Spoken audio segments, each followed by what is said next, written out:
Hey everybody, welcome back to another episode of Going the Distance. This is episode 34. Can you believe we've done 34 episodes? I can't, but I'm thrilled that we're still alive and doing the show. And I want to welcome the new members who are just joining us for the first time, and I want to welcome back the members who've joined us from the beginning. Your support is greatly appreciated. So we've got some sports news, we've got some music news, and couple retirements, and we got a few big announcements. And we've got the King's Corner. So we're going to jump into it. And King, the floor is Yes, yours. sir. But the floor is yours. Well, thank you very much, Peter. Yep. And I will say, since I was here last time, we've had a lot to talk about because a lot of things have changed, and a lot of new things have started up. But I've got to know, kicking things off, Peter. Yeah. Would you venture to say you're a Big Brother fan? I've seen a few of them, but I haven't, caught up with it in a while. Well, 2 weeks ago we kicked off season 26 on CBS for the summer series, and I'll tell you something. You know their motto, expect the unexpected. Yeah. Well, this year may be the most complex twist yet.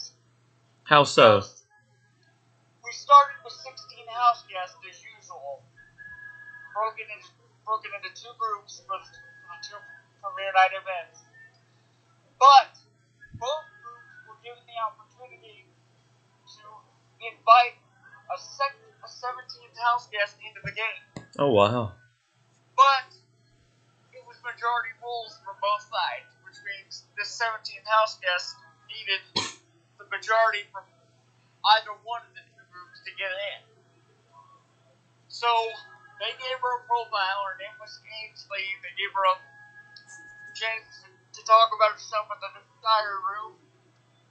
And as you can expect, the 16 house guests collectively voted no as a majority, because obviously it's a competition. However, they then learned that the vote was actually a test, because it turns out the 17th house guest was named Ainsley, but that stands for Artificial Intelligence Self-Learning Entity. So they put an AI in there. Exactly. So this year, Ainsley, or BBAI as she's now known, has been programmed to control everything that goes on in the game. Wow. And this year there's a new twist. Instead of there being 2 nominees each week, there'll be 3. But every week the 3 nominees have a chance to compete in the AI arena on eviction night for safety. Whoever wins that competition will immediately come off the block, while the remaining 2 have to face a vote. Huh. And there's also some upgrade powers into the game, like America's Veto. Wow. And the de facto HOH, which are in play for 2 more weeks. So it'll be interesting to see how those play out. Absolutely. Combined with whatever else Ainsley has planned for this season. But the summer's just begun, but there's no telling what's going to happen next. Anything can happen, right? Yeah, and somebody else is going home tonight, so that's why they say expect the unexpected. Now, you may remember when we talked before, I mentioned that this year they had a brand new game show premiering on ABC alongside Pressure Luck called Lucky 13. Yeah.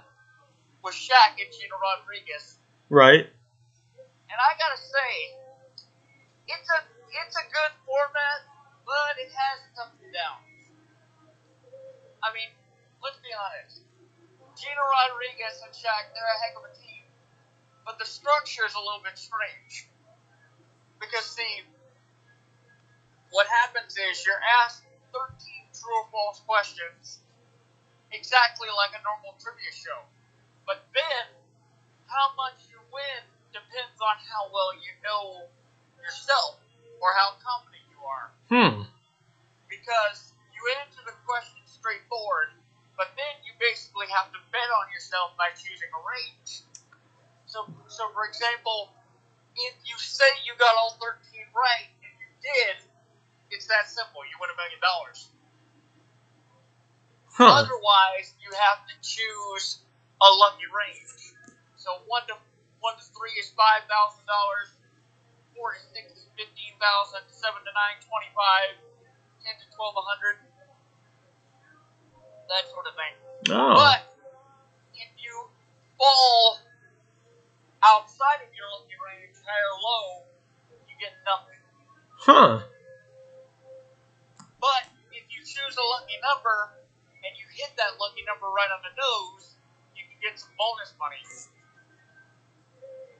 The problem is it's a good concept, but the game is totally random, meaning somebody's just chosen at random, there's no qualifying. And a lot of people I've talked to online say that the pace moves a little too slow because they're only able to get 2 games within the hour, which to me is not a good thing if you're trying to make a good impression. Right. If it were me and I was on the production, I think that the distance battle it out by answering a series of true false questions to qualify, and then depending on who got the most right the quickest, that was who would win. Right. And get to play for the big money. So we'll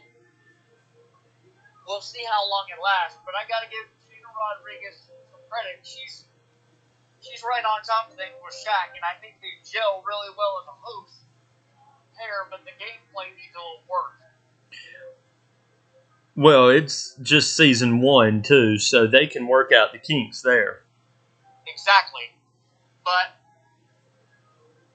you got to think about the way things are now compared to the way they were then, because back in the 70s and 80s, for example, and I know this because I've seen evidence of it online. Back in the 70s and 80s, you were given a shot, but if the show didn't work for whatever reason, you were canned within 13 weeks. Right. And I've seen situations where a concept is hopeful, but at the same time, it doesn't get a fair shot because of controversy. Right. For one reason or another. So we'll see how it plays out with this. But I personally enjoy the structure, but I'm curious what everybody else thinks. And I've seen some comments online. People have mixed reviews, but you be the judge for yourselves, ladies and gentlemen. Yeah, put in the comments what you guys think. Yeah. If you like it or not, and what changes they can make to it. Now, I don't know if you guys have been following the Paris Olympics. Now, I want to be clear. I will not cover the opening ceremony because I personally didn't pay much attention to it, but I've heard some things. So I know that it's controversial. I'm not going to cover that. But I will tell you this. We have seen the Americans, the Canadians, and the Australians dominate the early going in the swimming competitions. America's already picked up quite a few golds, silvers, and bronze on that end. But the real story, in my estimation, has been the gymnastics on both the men's and women's side, at least to this point. Because early on in the men's qualifying, we saw the young American Brody. He endured quite a fall on the uneven bar during his qualifying, and he was unable to complete his routine. So that stopped him dead in his tracks. And then despite an injury on the floor exercise on her qualifying, Simone Biles was able to come back, qualify for both the floor exercise and the uneven bars alongside Suni Lee. And I understand that Simone and Suni together are supposed to represent America in the all-around competition. I've been taping the primetime coverage the last couple of days, so I've got some catching up to do on that end, but as soon as I get the results, I'll pass them along. But, to me, the biggest surprise of the Olympics so far from the gymnastics side has been the fall of Jade Carrie.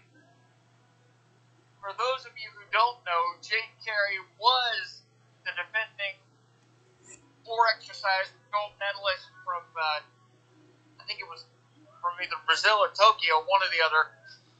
But her routine was a disaster in qualifying. So much, in fact, that she was stumbling all over the arena. She was hopping when she wasn't supposed to. And for those of you who've never seen professional gymnastics, the judges are strict. If you make even the slightest mistake, meaning step out of place or hop, they'll take points away from you like that. And the structure has changed too. But long story short, Jade's routine was so disastrous that at one point she actually fell off the mat during her routine, and she got up and said, "I can't," so she couldn't finish. Huh. So the Americans are still favorites in my opinion, but to see a former Olympic medalist stumble like that is concerning because these guys worked so hard to get there, and to see them crumble under the pressure like that is something you never want to see as a fan. Not at all. So, and I think I saw something yesterday that said Simone Biles is now the most decorated Olympian. Wouldn't surprise me. A lot of people said the same thing during the Tokyo Games. However, the one reason she couldn't compete the last time was because she got the twisties following her routine for the qualifying, so she got to a point where she got really dizzy due to conditions beyond her control. Right. But I think she's back in full swing and stronger than ever. On the wrestling side of things, however, I can confirm that CM Punk has been medically cleared, so the match is now official. CM Punk versus Drew McIntyre will take place this Saturday at SummerSlam, and as an added wrinkle, the man who got screwed out of the belt at Money in the Bank, Seth Rollins, is the guest referee. Well, this ought to be interesting. No kidding. No kidding. Wow. And also, we've got Cody Rhodes defending his Undisputed Championship against Solo Sikoa, along with Damian Priest defending the world title against King of the Ring Gunther, and a whole lot more coming up this Saturday. So make sure you check that out. All right, so I got a question for. I'm sorry to interrupt you, King, but I got a question for you on that front. What's up? So you said Cody Rhodes and Solo Sikoa are going up against each other Saturday, right? Right. Okay. So I've been seeing things about Roman Reigns probably making his return at SummerSlam. Yes. You think that'll happen? Well, it's possible. However, I don't think they're going to put him in the ring with Solo right away. Mm-mm. And I'll tell you why. Because you may have noticed that they kept Jimmy and Jay apart leading into WrestleMania last year. Right. Well, a lot of the a lot of the speculators online say that they might be doing the same thing with Roman and Solo in a battle for power leading into perhaps Survivor Series and then eventually a match between the two of them at WrestleMania next year. But I don't really think it's a good thing to build off a simpler storyline with two other characters, because I've seen the same thing in other companies for years. I've seen situations where they tried to build a lifelong feud between two competitors, like Flair and Hogan, for example. Right. And in some cases it works because those are two well-respected veterans. But if you're two guys as hungry as Roman and Solo are, then it just becomes a battle for power, and you never want to see anybody get seriously injured because, yes, it is entertainment, but the hazards are real. Right. So it's often said that art imitates life, especially in wrestling. But if things are really as intense behind the scenes as they look on screen, that can present a problem, especially if you're trying to put two guys in the ring together. Right. Because they're trying to work off each other, but at the same time, they'll do anything to get ahead, which is not a good thing. No. So, do I think it'd be a good thing to see Roman and Solo eventually go at it? Yes. But do I think they should build all the way to WrestleMania? No. Because if they do, all that's going to do is build up animosity. Well, I think they ought to just have... Right. They ought to have Roman come back, maybe Saturday, have their stuff, and then if they want to do it at WrestleMania, have that be their last match. Exactly. And have that be the end of that. The battle for complete control. Exactly. So I would say have him come back as a babyface. Roman, that is. Right. Maybe come help Cody. And then after that, then that builds to the Roman Solo stuff. Well, just so you know, speaking of Roman Reigns, I don't know if you saw the most recent biographies episode with Paul Heyman. Mm-mm. If you guys haven't seen the A&E series biographies, WWE Legends, you need to check this out because I have a lot of respect for Paul Heyman as a character, and undoubtedly he's been the craftiest, but at times the most hated manager out there because he screws everybody he deals with. Yeah. But the man behind who Paul Heyman actually is something else. Because if you haven't seen it, this guy talks about how his mother was a Holocaust survivor, and the fact that when 9/11 actually happened, that was his 36th birthday. So the fact that the attacks really played a role on who he is really struck me, because he talks about the fact that the attacks happened on his 36th birthday, and it really made him come to grips with his own mortality and made him want to become a father. Huh. So if you haven't seen it, and if you're looking for what I believe is a true story of hope from somebody who you'd never expect, make sure you check this out. A&E Biographies, WWE Legend, Paul Heyman, now available on demand. It's quite a watch. Makes you really think about things. Wow. And this week,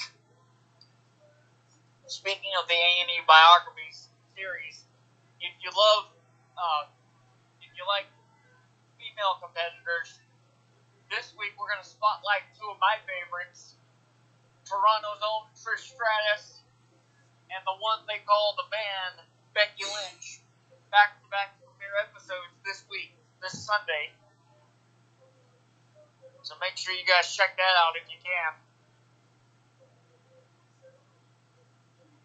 Meanwhile, that's about all I have for this segment. So again, thank you very much for allowing me to give some pop culture point of view on the show. Oh, it's all yours, Pete. All right, thank you, King. That was a great segment. So we're going to jump into some football news. We have ex-Cowboys, Dallas Cowboys wide receiver Michael Gallup announced his retirement after 6 seasons in the NFL. Now, I liked Michael Gallup when he was with the Cowboys, and I was kind of surprised when they they let him go in free agency.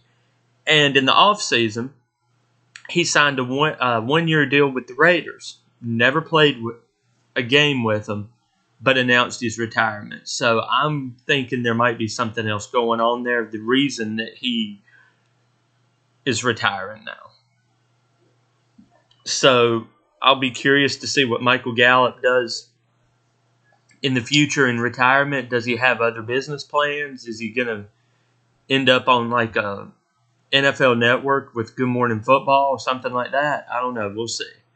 But we'll definitely be looking out for that. Last week we talked about Jordan Love, the Green Bay Packers quarterback, saying he was going to hold out for a new contract and he wasn't going to play or practice until he got that contract after only a year of starting. Now, granted, he's been in the league for several years, but last season was his first season as a starter. So I felt like he needed to prove himself and wait a few more years before he got this big contract because he hadn't won any big games yet. So you think he's going to crack under pressure? I do. And I have to say Green Bay cracked under his pressure. I mean, to be honest, Peter, don't you think that's a little bit unfair? Because if I'm being honest, sometimes, especially in the NFL, that's the only way that these players can prove themselves, by being given that pressure.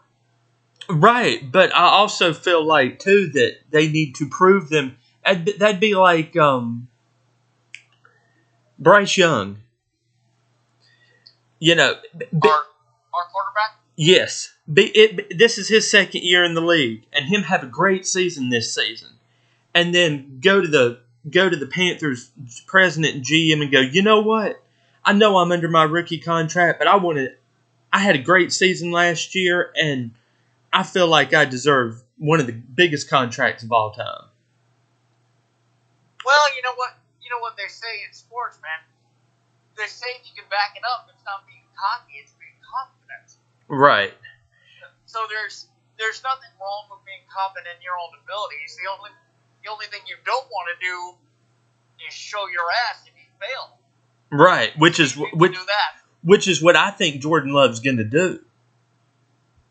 Because he's going to have the money. The only thing he's not going to have is that Super Bowl ring. So you don't like his attitude? I don't like the fact. For his bridges, huh? Right, I feel like he needed at least another year or so before he was demanding a new contract. Well, but he got a 4-year deal worth, I think it was $120 million. I think something like that. Yeah. Let me see exactly what it was. It was a 4-year. It was a 4-year contract.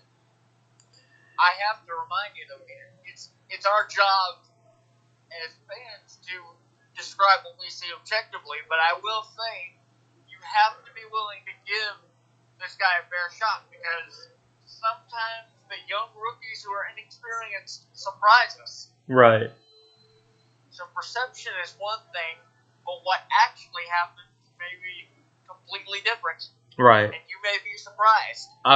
I hope he does prove me wrong. His contract is worth $220 million.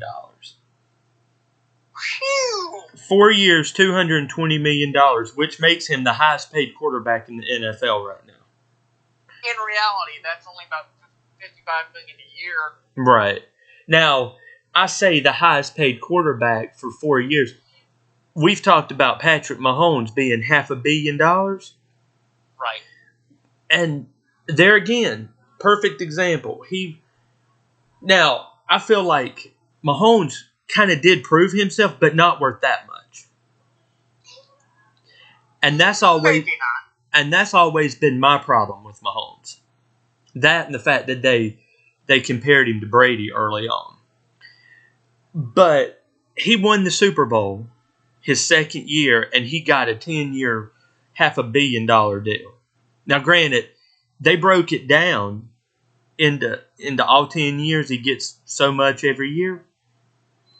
Right. But nobody's worth that much. And you think about it and you think, well, what's he going to do with that money? Well, he ended up sinking a lot of that money into being part owner of the Kansas City Royals baseball team. So Well, there's nothing wrong with trying adventures, but on the other hand, some of that money could turn into endorsements that help the team. Exactly. But we'll see. I mean, we'll see how Jordan does, and we're seeing how Mahomes is doing.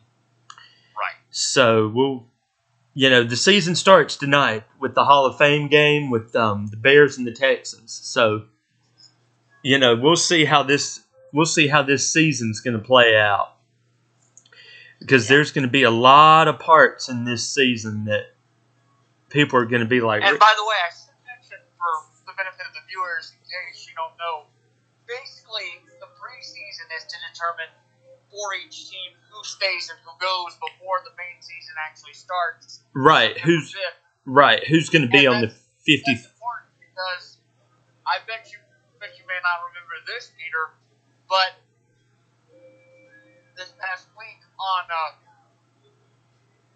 Queen City News here in Charlotte, they were talking with Bill Goldberg, who many fans remember played for the Atlanta Falcons when he was in the NFL. Oh, yeah. What you may not know was that Goldberg himself was actually the first player the Carolina Panthers ever cut. Really? During their inaugural season. I thought for some reason he played for Minnesota, but I think that was Brock Lesnar, wasn't it? Right. He played.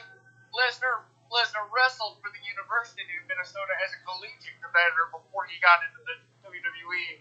Right. He tried his hand in football in another capacity afterwards, but I've known he was never actually a professional player. Well, I've noticed a lot of them did that. I think Roman Reigns did that.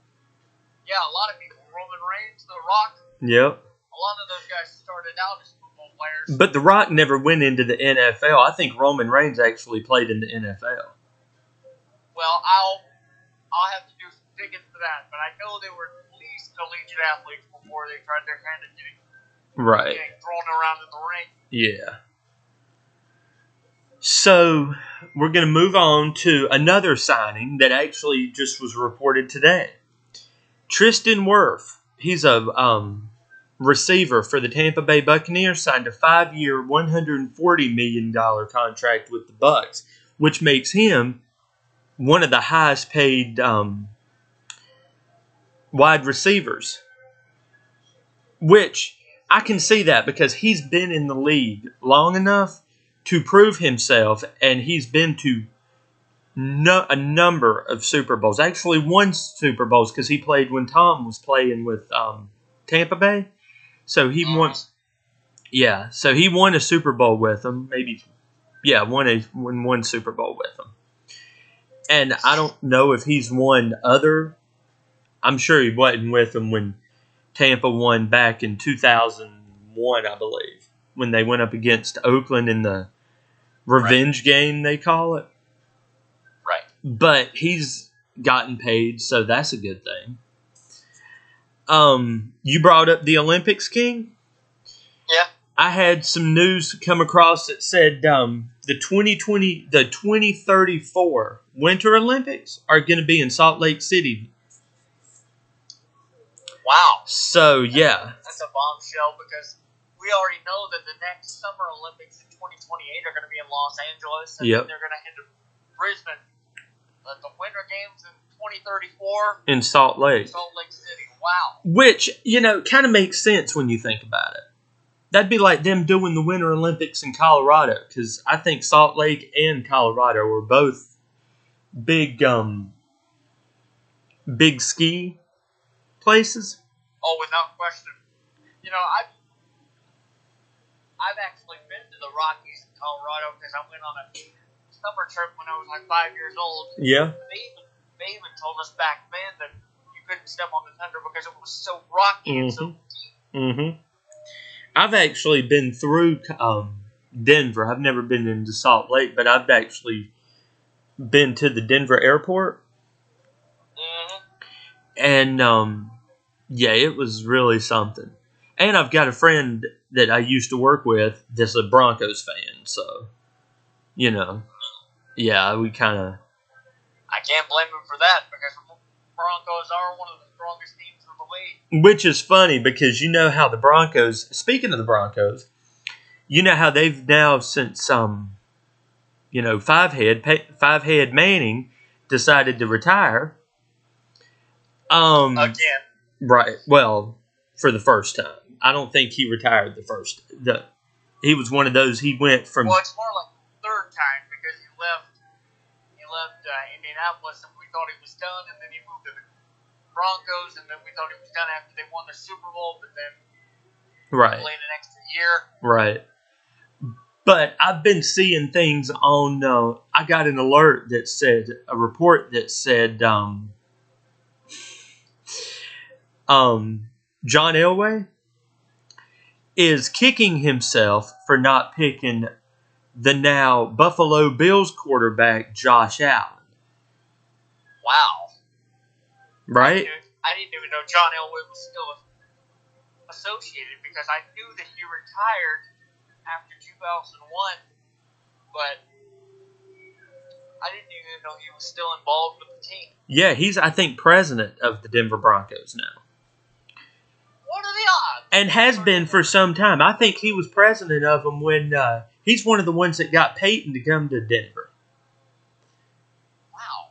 So yeah, and now he's saying, "Well, I regret not drafting Josh Allen." But anybody who knows me and knows how I feel about football, I'm a firm believer in you go to the team you're supposed to go to, and there's some players like Josh Allen who were meant to go to Buffalo. Right.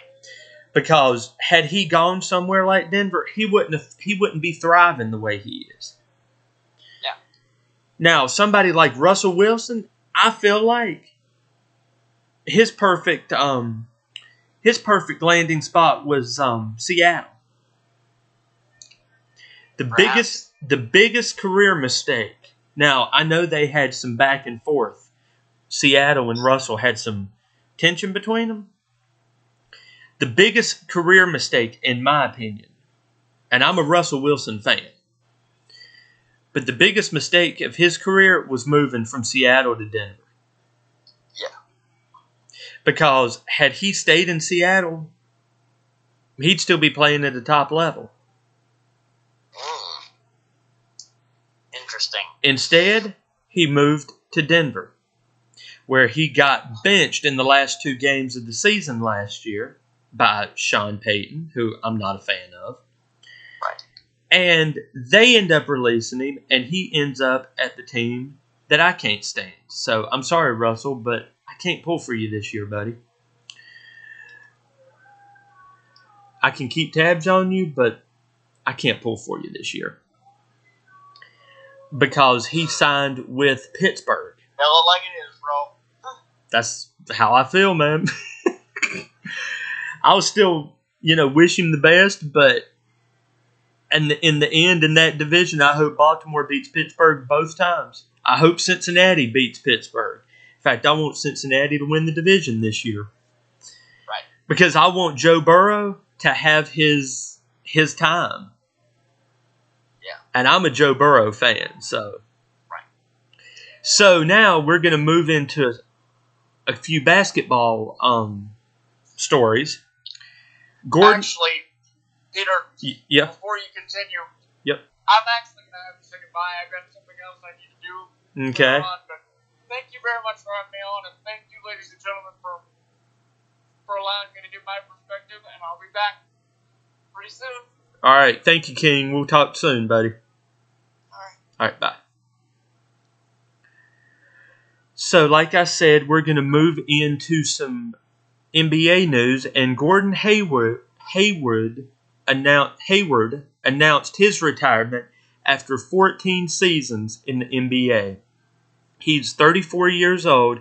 He played for 4 teams, including the Utah Jazz, the Boston Celtics, the Charlotte Hornets, and the Thunder. So this was a little interesting because I didn't realize this, but the Hornets and the Thunder, the last 2 teams he played for, he both played for in last season. So I know he got a real bad injury, broke his leg when he was with the Celtics. But he came back and he just showed how strong he could be. And now he's retired. So does he go to NBA Network and do his and do commentary there? I don't know. But I remember it being Haywood and Tatum to begin with. And that was a great matchup, or a great pairing. And now, it's Tatum by himself, so we'll see how that goes. And we'll keep tabs on you, Gordon Hayward, and see what you do in your retirement. So I don't have any NASCAR news this week because they haven't been doing NASCAR races because they've preempted NASCAR because of the Olympics. So after the Olympics go off, NASCAR will return, which is fine. The drivers get a little bit of a break and then kind of take it easy and get kind of like a mini bye week for several weeks. So we'll be looking forward to NASCAR returning after the Olympics. And now we're going to move into the What We're Listening To segment. And who are we listening to this week? We're listening to Carrie Underwood. She was born March 10th, 1983 in Oklahoma. She's married to former hockey player Mike Fisher. They got married in 2010. She won the 4th season of American Idol back in 2005, which shocks me. I had no idea she had been on the lead and on the scene for almost 20 years. Next year's 20 years she's been on the scene. That just blows my mind.